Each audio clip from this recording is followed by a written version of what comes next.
Okay, hello, we're back into our third nightmare mission.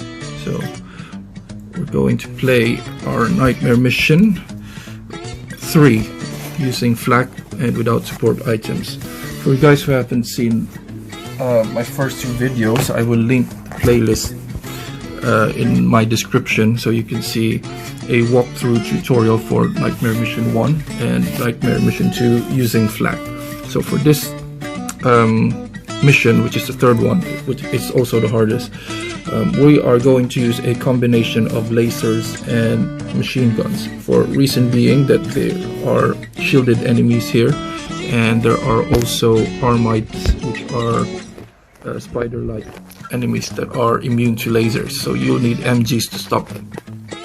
Now we're going to use laser mods in this one, because the tougher enemies are actually the ones that are shielded, and because lasers cost more than MGs, so we're gonna prioritize on laser build cost. I also prefer build cost over laser range, because I specifically think that you can perform better with more towers, and if your towers are upgraded quicker rather than just extending the range.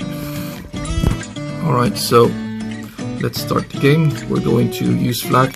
We're not going to use any support items for this one, for those of you guys who are planning to save some cash or support items. Okay, so the goal with Flak is basically to keep him alive as long as you can. So because of his bounty hunter skill, that means you want him to kill as much enemies as he can, because that's equal to double energy per kill. Right, so we're gonna put the most important tower for the first part of the game, which is this one, will be taking on these enemies right here. So if you notice, we've got shielded enemies coming from here, which are the toxic knights, I think that's what they're called. That's why we're putting a laser here. If you notice in this side, the first one coming from the middle are the armites, so you'll need again MGs to stop them. So we're gonna put a shotgun here at the first part of the wave. So you notice we still have 84 energy left, which is good enough to build an infantry. That's not the right one. Infantry. We're going to use this side for the infantries. The only thing about this, though, is that the infantries, the ground infantries, will be attacked by the acid-spitting tunnel worms that will come out from the upper right side here, just about where the Flak is standing. So the goal is to keep your infantries alive, and basically, if you don't know yet, our goal is to build airbornes. The reason for that is being airbornes cannot be targeted by acid spits. The only way they can get hit by acid spit is if you put a ground troop next to them. So say for example I put Flak next to the airbornes, so the tunnel worm will spit on Flak, and then it will hit the airbornes at the same time. So the strategy is keep Flak away from your airbornes. Now we're not going to build this one first. We're gonna wait for the first tunnel worm to go back to its tunnel, then we build them. Alright, let's start the game. I will put Flak here as close as possible to the entrance, so he can start dealing damage at the start of the game. Right, so once he starts throwing that grenade, we're gonna run away. We're gonna wait for the health of the enemies to run low. Alright, so after 3 spits, the tunnel worm hides. Build your infantries, they will be stopping the armites that are coming from the middle. And it takes some time before the tunnel worms come back. Okay, upgrade. Use Flak to help that one. That's it. Put them back in there. Put Flak back in there. Upgrade again. Keep them alive as long as possible. Now they're flyers. Now they're immune to the acid spits.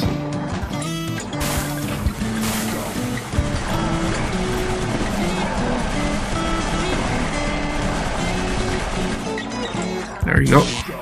Now we managed to circum that one.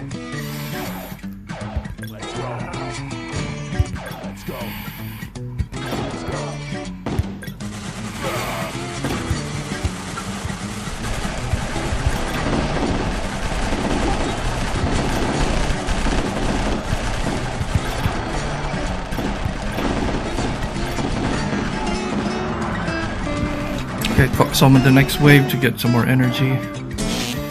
So the difficult bit for mission 3 is basically the first few waves.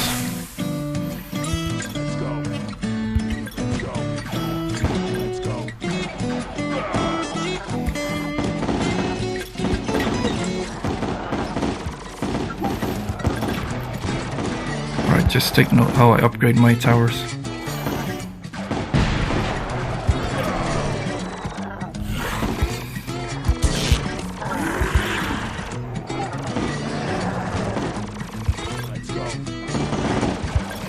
Alright, take note here, sooner or later there will be vampires. Make sure to target the tri-vampires.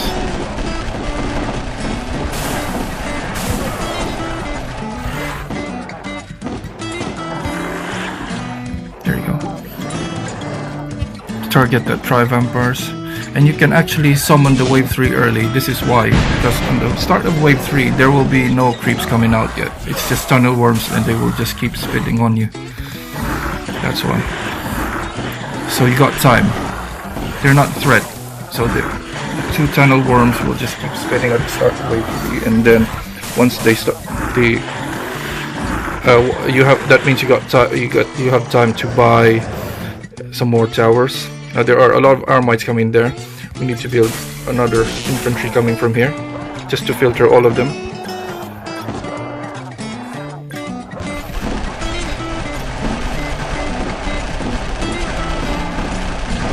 Upgrade these troops. That's it. They're quite a pain. And then the next one are the elite knights. They are a lot of problem if you don't know how to stop them, so you need to build laser mods here. And you also got tri-vampires coming on the left side. Make sure you target them with your lasers as well. They are the big threat as well. Put some lasers here as well.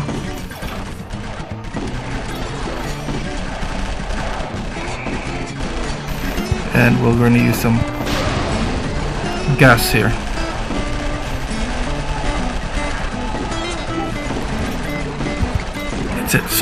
We're now ready to summon the next wave. Now this is the stage where Armites are coming. I think this is the stage where Armites will be coming on the right side.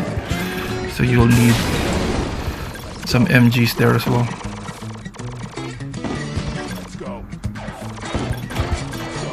There you go, Armites, like I said. Upgrade to MGs, keep Flak away from them. Keep targeting these things from the right. That's it. So keep targeting the enemies from the right side. They are a lot of problem. The combination of Armites and vampires are the worst thing you could ever have. Alright, so I think we managed to get through the hard wave. We can now focus on building more towers.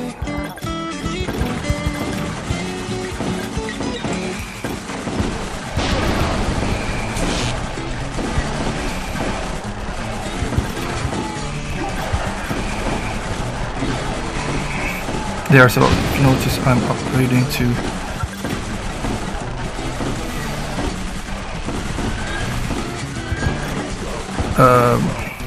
ready to hold the final wave. I'm upgrading my MGs into burn damage because they are effective against shielded enemies. Now I'm gonna upgrade my tower there with a slowing upgrade just to filter the middle area. Okay, so I believe we are good enough to play around now that we're in the final wave. I believe I'm gonna use this type of tower mod. I'm gonna do some mind control.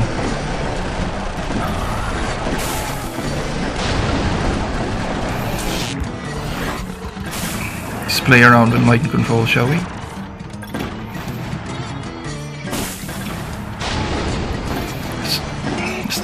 Specifically, we're gonna target those tri-vampires. They are the strongest creeps after all. So we're gonna make as many mind-controlled tri-vampires as much as we can.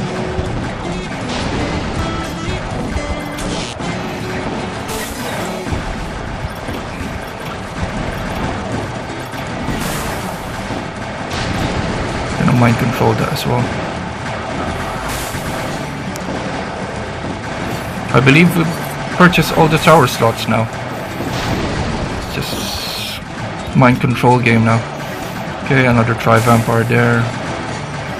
And another tri-vampire there to mind control.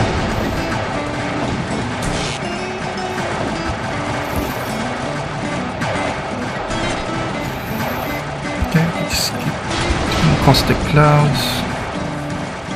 Alright, we're gonna make our own mind control vampire army.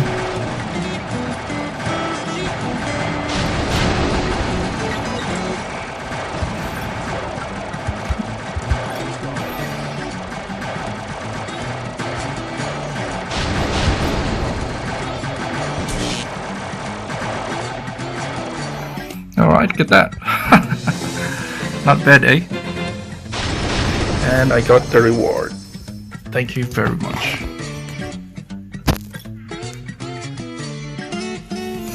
Okay, so if you guys have anything to say about this mission, let me guys know what you think. Did you enjoy it? You can leave a comment in the comment section. Subscribe if you want to. But let's just check what tower mod I got this time. Right. Okay, what's this one? So it's a damage mod. Let's see what it is. Alright, so it's an MG tower damage mod. No, it's not very useful for me because I already have a 27% here. But hey, it's still, if you're starting, this is a good way to acquire a high level mod. So by the way, take note that in completing nightmare missions, you don't only get one rare tower mod. It just says here, unlock a rare tower mod in the lower right here. But it's actually, you actually get two rare tower mods, or also called the purple tower mods. These are basically high level modifications. So if you wait a little bit longer, like say after a few minutes, or sometimes come back after an hour or two, the second reward will be given to you. You don't even have to play, you just have to wait. It will reward you with a second tower mod. That's just for you guys to know. Alright, so that's it. I hope you enjoyed the moment when you were watching me doing this walkthrough tutorial. Have a nice day. I'm now signing out.